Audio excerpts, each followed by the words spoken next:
Hello and welcome. I am Pam Fashveld, physical therapist with an interest in how children learn to use their hands to get things done. And this includes drawing and handwriting.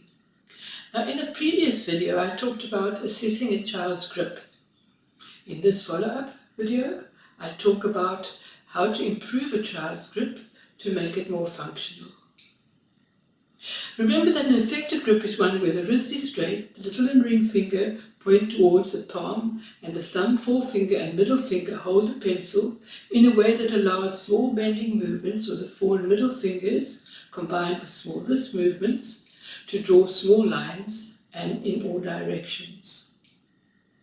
Here is the way I go about changing a faulty grip. If the child tends to hold the pencil with a thumb and 3 or 4 or even 4 fingers resting on the shaft, it is very important to try to get the ring and the little finger to move away from the pencil shaft.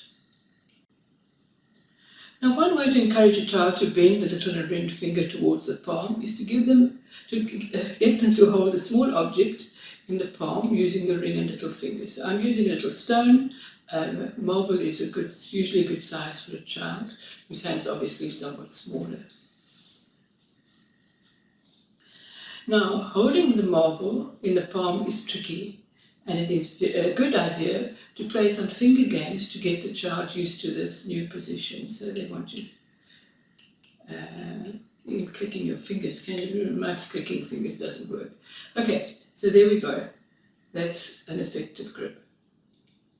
With a little ring finger out of the way, the next thing to do is to bend the middle finger and hold the shaft of the pencil between the side of the middle finger and the thumb. So we've got that sort of position, obviously, there. And finally, the pad of the index finger is positioned on top of the pencil shaft. Here we go. I allow the child to position the thumb where it feels right for them. Remember that the role of the thumb is to stabilize the shaft of the pen against the side of the middle fingers. So that can happen either in the sort of classic tripod grip, or you can get the thumb right across there. But see, you can still nod the pencil like that. Also remember that at all times, the wrist should be held steady and straight, with the end of the pencil pointing backwards, right, so past the shoulder, as opposed to pointing sideways or forwards, where the wrist is then bent. At this stage, I let the child practice picking up the pencil and holding it with a good grip, and then drawing long lines in all directions. Now, once the child is able to hold the pencil in a reasonably effective way, I let them draw long lines with a new grip configuration. Cooperative scribbling games are a good way to get the child doing long lines with a steady grip. And do remember that changing a habit is not easy, and it takes time and dedication from both the child and the supervising adult.